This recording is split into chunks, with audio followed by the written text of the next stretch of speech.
There's nothing vested. I'd rather fail on Uggs. Yeah. You know? Yeah. Some people get like pissed off that they get rejected by Uggs. They're like, you know, it fucks with them. It's like, Jesus Christ, you're an Ugg. You're saying no? What are you an idiot? You know, you have no chance with anyone else. But if you're going to get rejected by an Ugg, you know? Rather than when it gets important, when the girl's hot. You know, get all your tools up to speed. When it comes to time bridging, remember, there's two sides to time bridge. So really, you're not trying to get a phone number, you're trying to get the option to see each other again. Okay. And in order for that option to take place, you have to have some sort of venue to share, go into. The venue that the location that you go to, I've discovered the more mundane it is, the better. If it's a special occasion, if you are going there in order to see her, like go for coffee, then you're going to see her. It's not as good as you're doing something anyway.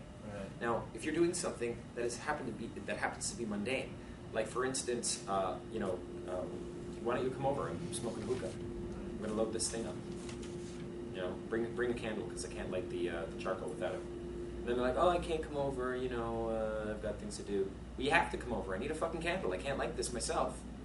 You know, I need a candle. Bring a candle. And that works. And that gets them coming over. You know, I full Monty 3 girls a couple weeks ago because of that, because of the hookah. You know, that's another thing that's on the lounge. There's a big definitive post on day 2s. Phone game. So get on there, check it out. Well, time bridging has to be prepared. Okay. So think about, what you're going to do. Like, if I travel to a new city, I went to Chicago. How was I able to pull, 3 girls in 3 days? It was because I knew my time bridge. I knew exactly what I was going to do. I didn't do my time bridge, but I knew my time bridge, which was, have you gone Christmas shopping yet? Who do you have to go Christmas shopping for? I still have to do this, this, and this. Where am I supposed to go? Well, you're going to take me to the mall because I have no clue about this city. It was a great way, And then, of course, the next day, I called them up and shoot the shit with them for a bit and say, I'm about to load up my hookah. Why don't you come over? Bring a candle. As if I need a favor, I need a candle. And they'd come over. So much better than go for coffee. Right?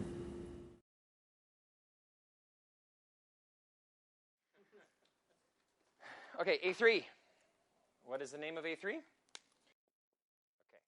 Male to female interest. Now, the girl already likes you. You already got IOIs. You got some IOIs. Hey, this shit ain't for free, Hands off the merchandise. Wow, she always like this? Next thing you know, she'll start hitting on you. It will happen. Watch it in the field. It's kind of creepy. It's weird how quickly it'll happen.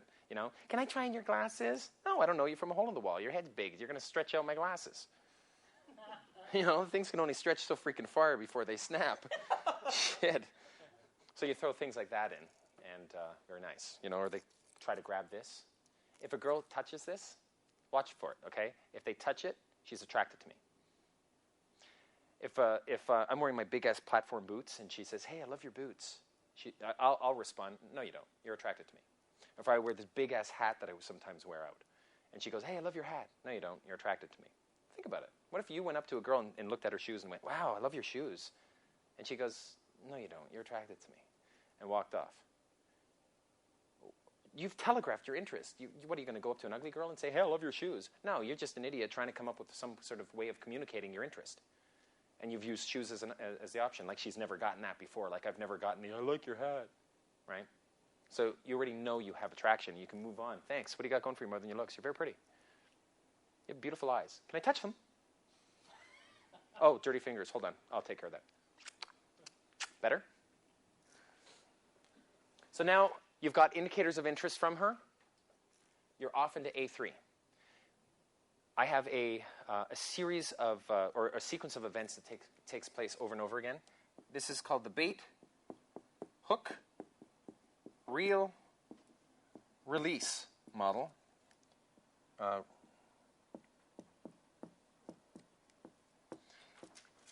How do you know you're off into A3? When you try it and it works. If you try it and it doesn't work, then you're still in A2. You gave it a go. It didn't work. You're not going backwards. It's just you couldn't go forwards. You couldn't do A3 material, so you're still in A2. in which case you're still going to neg her and you're still going to do another another demonstration routine. DHV, demonstration of higher value. Another story you're going to throw in. And then you're going to finally move back into A3 when you have a chance. The main point in A3 is to make her say something that you can give her IOIs for. You're going to encourage her to demonstrate a higher value to you so you can then indicate your interest to her. Okay? It's literally the mirror opposite of A2. In A2, I'm demonstrating a higher value, and she's IOIing me for them. In A3, she's demonstrating a higher value, and I'm IOIing her for them. Okay? Bait. We're going to bait her. An example of that would be, what nationality are you?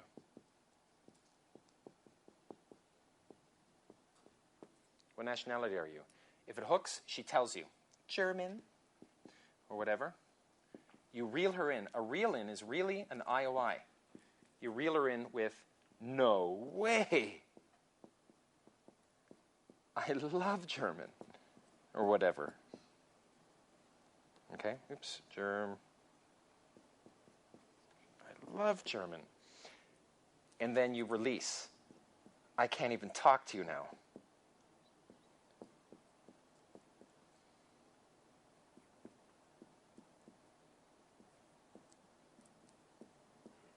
I'm writing text style. Bait, hook, reel, release, over and over again. What nationality are you? German. No way. Seriously, you're German? Oh my God. Okay, I had this girl in high school I had a crush on. She was German, and I can't even talk to you now. Back turn.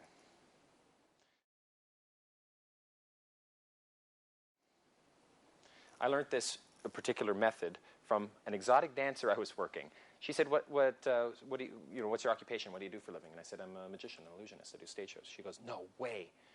I was a magician's assistant." I'm like, "Seriously?" And she says, "Yeah, who's your favorite magician?" I go, "Well, Doug Henning." And she goes, "That's mine too.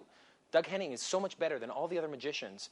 You know, he's old school, and it was just more natural." And she's just going off into it. And I'm going, "Oh my God, I love this girl. I feel so qualified." She's like, "I absolutely love magic, and I love magicians. You're a magician. Oh my God, and you're cute too. I can't even talk to you now." Back turned to me, and I was like, "Fuck." And I wanted to win her over because I felt validated. Her IOI to me felt legitimized. It was a legitimate IOI. It wasn't a, "Wow, you're hot." And to a girl, you can't say you're hot because she gets it all the time. But to find, to bait her with something, another one I'll have is, "What do you want to be when you grow up?" And don't say princess. "I want to be an opera singer." Seriously, an opera singer? You're teasing, right? No, really? When was the last time you sang? Yesterday. You sang yesterday. You're fucking with me. You sang yesterday. I love opera. Like, what type of opera? Is it the old school stuff? Because I'm not... No, it's like Les Mis. You're in fucking Les Mis? Holy shit, I love you. I can't even talk to you now. You're trouble for me. This is bad news. This is totally... I've revealed all my cards. Back turn. Release. You have to release it. If you're going to do an IOI, it's going to make her feel uncomfortable as you do a keynote, as you keynote escalate, as you give her indicators of interest. So you have to give the keynote escalation, do the indicator of interest, and then take it away. Wait for her to come to you. And I just shut up, turn my back, and they'll say, "So, where are you from?" And I'm like, "Next." And I'm back in, right? And I can move in. A3 is in many ways a false qualifying. We want her to qualify herself to us, and we reward her for it. Now, a lot of people think that that's a time for, really qualifying her. It is my contention that you're not going to qualify her for real in 5 fucking minutes. If she's into Britney Spears and you're not going to say no to her. She's a hot girl. You can introduce her to your type of music preferences later if she's your girlfriend. Don't use this as your opportunity, hey, she's got 5 minutes. And if she says she believes in something you don't believe, then get rid of her. Don't do that. The girl said, "Do you believe in God?" And I went, "Well, if you mean by the patriarchal God, then no. But is something happening here? Look around. Something big is happening here." So I'm just, I'm a very scientific-minded person, so I've got a great deal of skepticism toward the supernatural, considering I can move objects with the power of my mind, read people's minds, bend metal, predict the future. You haven't seen any of this stuff.